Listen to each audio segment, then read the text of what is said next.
Welcome back to another technical deep dive here in the debug zone. Today we're tackling a big question and breaking it down with insights from other users. Hopefully this clears up some misconceptions and helps you get the answer you need. So buckle up, stay a little curious, and let's jump right in.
And that's a wrap.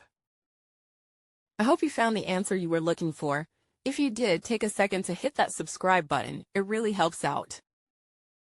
And let me know in the comments which solution worked best for you. See you next time in the debug zone.